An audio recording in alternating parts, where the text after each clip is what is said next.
आपकी जुबान हमारी आवाज, देखते रहिए मेरा उल्लास। गुजरात के नवसारी शहर में साईं वसंत शाह साहब का जन्मदिन प्रेम और श्रद्धा के साथ मनाया गया। प्रमुख बात यह है कि नवसारी में भी वसंत शाह दरबार का निर्माण चल रहा है। इसी उपलक्ष्य में अहमदाबाद, सूरत, बड़ौदा और विशेष रूप से उल्लासनगर से आई हुई संगत ने कार सेवा की, यानी पत्थर, रेती और सीमेंट से स्लैब भरा। इसी बारे में सविस्तार जानकारी दे रहे हैं प्रिंस साईं कालीराम साहब जी। आज नच नच जश्न मनाइए, आज नच नच जश्न मनाइए, संग गीत खुशी दे गाइए। नच नच जश्न मनाइए, गीत खुशी दे गाइए। मेरा पीर वसंत शाह आया, मेरा पीर परोशा आया, सब मिल जयकार मनाइए। भ्यो नमः स्वाहा, ओम तत्करमृतां देतानं भ्यो नमः स्वाहा। ओम गणानन्त्वा गणपते मुंगवामहे प्रियाणाम्, ओम तत्पुरुषाय विद्महे वक्रतुण्डाय धीमहि तन्नो दन्ति प्रचोदयात् स्वाहा। ओम तत्पुरुषाय विद्महे वक्रतुण्डाय धीमहि तन्नो दन्ति प्रचोदयात् स्वाहा। वैसे तो हर इंसान, हर शिष्य, हर मुरीद अपने गुरु की, मुर्शिद की सेवा करता है और उनका आशीर्वाद प्राप्त करता है, लेकिन संगत को कई बार ऐसे भी सुनहरे अवसर प्राप्त होते हैं जो उनके जीवन के अविस्मरणीय क्षण होते हैं। एक ऐसा ही मौका देखने को मिला है नवसारी नगरी गुजरात में, जहां संगत को एक ऐसा सुनहरा अवसर प्राप्त हुआ है कि साईं वसंत शाह दरबार के निर्माण में उन्होंने खुद आकर कार सेवा की है। ये अवसर है 2 दिवसीय, यानी 22 और 23 दिसंबर का, जब सतगुरु शहंशाह बाबा वसंत गोड साहब जी का 169वां जन्मदिन बड़े ही धूमधाम, प्रेम और श्रद्धा के साथ मनाया गया।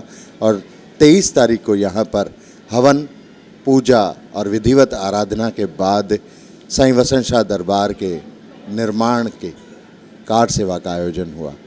और ये सारा आशीर्वाद दिया है साईं वसंत शाह दरबार के गादी नशीन सतगुरु साईं दरवेश बाबा साईं परमानंद साहब जी के सुपुत्र प्रिंस साईं कालीराम साहब जी ने, जिन्होंने स्वयं उपस्थित होकर इस सारे प्रोग्राम को अपनी रहमतों से नवाजा है, सारी संगत के साथ मिलकर कार सेवा की है। साईं जी, कब से ये चल रहा था मामला कि मंदिर यहाँ बनेगा? काफ़ी सालों से ये प्लॉट तो साईं की दया से, जहाँ हमारा पुराना बाबा का मंदिर बनाया हुआ है, वहीं मिल गया बाबा की रहमत से। ऑलमोस्ट 4 साल हो गए और बस समय की बात है, बाबा के हुक्म की बात है कि जैसे साईं का हुक्म हुआ और पिछले साल भूमि पूजन हुआ दरबार का। इसी शुभ अवसर पर, बाबा वसंत गोड के जन्मोत्सव के अवसर पर, हमारे सब नौसारी के पूज्य पंचायत ने मिलकर और बाबा साईं ने मिलकर भूमि पूजन यहाँ किया था। और बस अब कुछ समय पहले ही, 3-4 महीने पहले, यहाँ कार्य शुरू हुआ कंस्ट्रक्शन का और अच्छे से कार्य चला।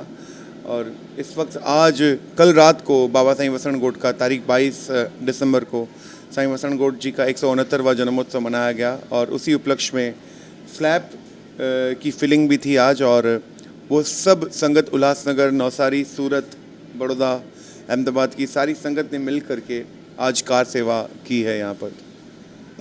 साईं जी, ये ज़रा बताइए कि वैसे साईं वसंत शाह दरबार का स्थान आसा उतड़, रोहिड़ी, सिंध में है, और वही स्थान जो है उल्लासनगर शहर में साईं वसंत शाह दरबार के नाम से प्रसिद्ध है।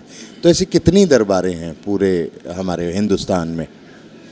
लगभग 13 दरबारें साईं जी की अभी तक खास जगहों पर है। अब तो ये मंदिर 1965 में यहाँ एक छोटा सा मंदिर बना था साईं वसंत गोड जी का, ऑलमोस्ट 5 बाय 10 फीट के पूरी साइज़ में, ऑलमोस्ट 50 फीट स्क्वायर फीट के अंतर्गत ये मंदिर बना हुआ था यहाँ पर। और नौसारी पर खास कृपा रही हमारे बाबा साईं चेतन राम साहब जी की चौथी पातशाही, जो यहाँ नौसारी में आकर उस ब्रह्म में लीन हुए थे 1960 में। और बहुत ही प्यारी नौसारी की पूज्य पंचायत और संगत है जो हर साल बाबा साईं चेतन राम साहब जी की वर्सी बड़े ही धाम से यहाँ नौसारी में लगाते हैं। और साल की पहली अमावस, जो साईं गुरमुखदास जी का नियम था कि साल की पहली अमावस यहाँ करनी है, वो इस दास को बख्शी हुई है, वो आकर के साल की पहली अमावस यहाँ करता है। बाबा ऐसे कल के भी जो प्रोग्राम हुए थे यहाँ पर धार्मिक भक्तिमय आयोजन हुआ था, तो संगत बार बार आकर कह रही थी, सूरत का कोई प्रेमी बोल रहा था हमारे यहाँ मंदिर बनाइए, कोई और शहर का प्रेमी आकर बोल रहा था हमारे यहाँ साईं वसंत शाह दरबार बननी चाहिए। देखिए ये हम तय नहीं करते हैं कि हमें कहाँ मंदिर बनाना है, कैसे बनाना है। ये सब जब अंदर से वो प्रेरणा आती है, बाबा का हुक्म होता है और एक मैनेजमेंट। देखिए मैं बोलता हूँ तबला लेना आसान है, लेकिन उसे बजाना बड़ा मुश्किल है। तो ये दरबार बनाना बन जाती है, लेकिन बाद में जो संभालना करना है, उसको सेवा कार्य है, वो मैं चाहता हूँ कहीं कोई त्रुटि ना हो, अच्छे से वो कार्य हो। तो मैनेजमेंट के हिसाब से वो सब कार्य होते हैं। इसलिए अभी तक हम धीरे धीरे स्लोली, जब बाबा का हुक्म होता है वहाँ दरबार बनती है बाबा की। आपकी जुबान हमारी आवाज, देखते रहिए मेरा उल्लास।